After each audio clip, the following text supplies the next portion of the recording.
Wing.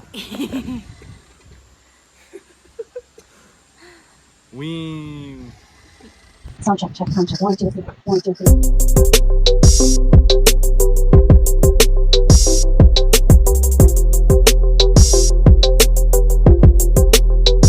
Hi friend! Another day, another blessings! For today's video ay ibabahagi ko sa inyo ang isa sa mga highlights na naganap last July 8 as we've celebrated our 8th year wedding anniversary.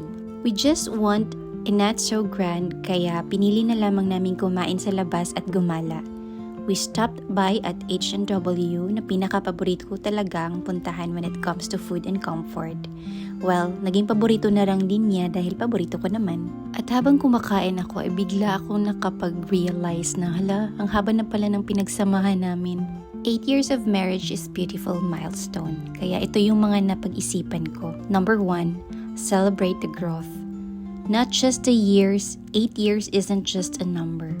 It's a testament to your commitment, your resilience, and the love that's grown through both joy and challenge. So, dapat mag-reflect tayo on how far we've come together, not just in time but in trust and understanding. At habang dami kong iniisip, ay iniisip na rin namin kung saan kami susunod na pupunta. At ang sabi niya, dun daw sa lugar na hindi pa siya nakapunta. So, pumunta kami dun sa Illuminada Garden. And while we were roaming around, isa pa ito sa mga naisip ko. Number 2, keep choosing each other every day. Kasi yung pag-aasawa ay hindi one-time decision. It's a daily choice to support, respect, and love one another, even on the hardest days. Most especially sa mga mahihirap na mga araw. Remember to choose each other. Number 3, keep the curiosity alive. After 8 years, you may feel like you know everything about each other, pero hindi pala. Hindi dapat dun matatapos kasi people evolve. Keep asking questions, dream together, laugh at new things, grow not just side by side but together. Yun bang parang bago lang kayo nagkakilala ulit? At isa pa dito yung pinakamahirap, protect your connection. Life gets busy, like yung careers, family routines, but don't let the relationship fall to the background. Make time for date nights, simple check-ins, or even just quiet coffee mornings. Yun, paborito ko talaga yung magkape. Protect your intimacy like it's sacred because it is. Dapat lang talagang pangalagaan kung ano yung nag-uugnay sa inyong dalawa. At para hindi maging boring yung life, keep a sense of humor. Laughter is a glue. Whether it's inside jokes, funny memories, or just laughing at each other.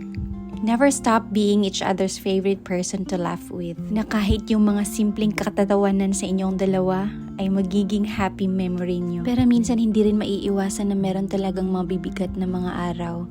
And when that day come, remember why you fell in love. And that's number 7. Kumbaga, take a moment to reminisce about what drew you together. Like the spark, the excitement, the deep connection, yung para bang nagliligawan pa rin kayo. Let that memory fuel the next chapter. And lastly, look forward with hope. Kumbaga yung sa amin 8 years down na and a lifetime to go. We will have to dream together about what comes next. Not just our goals, but the adventures, changes, and continued love. At dahil 8 years pa lang kami, so 8 pa lang yung mga things to ponder yung ginawa ko. Kasi, yun nga lang, 8 years pa lang kami. Wow! Sobrang aliw kami dito sa moment na to kasi binalik tanaw namin yung mga childhood memories namin. Like this one, may playground sila, may pa-slide, may seesaw, meron ding mga duyan, and all others na pambata talaga. Para kaming nag-healing the inner child na to. Ang sarap sa pakaramdam dito sa Illuminada dahil aside sa malamig yung hangin at nakaka-presko, nakakabuti ng mind, meron silang magagandang flowers. So sa mga hilig ng mga flowers, pwede kayo dito. Meron din silang mga rooms na A-frames. Pwede rin kayong mag-tent dito na mag-bonfire. Pwedeng kumain dito sa daytime na magdadala ng pagkain. Tas doon na magluluto, like mag-grilled. And meron ding swimming pool. So sa may mga bata dito, pwede kayo. Last time kasi na nakapunta ako dito ay hindi pa to siya ganap. So, it's fully ganap na today. And of course, hindi magpapahuli ang giant swing. Ay, eto, hindi ito pwede na hindi subukan ng mga couple. Kasi nakakapag-relax din ng mind kapag Wala lang, binalikan mo lang yung kabataan niyo. Tamang paghawak lang ng lubid tsaka ng cellphone para may video. O ayan, makikita niyo naman na sobrang aliw na aliw kami dyan. At dahil nagbabadya na ang ulan ay nakapag-decide na kami na umalis para sa next stop namin. And that ends for today's pinagkakaabalahan. See you or on our next videos mga friends. Bye!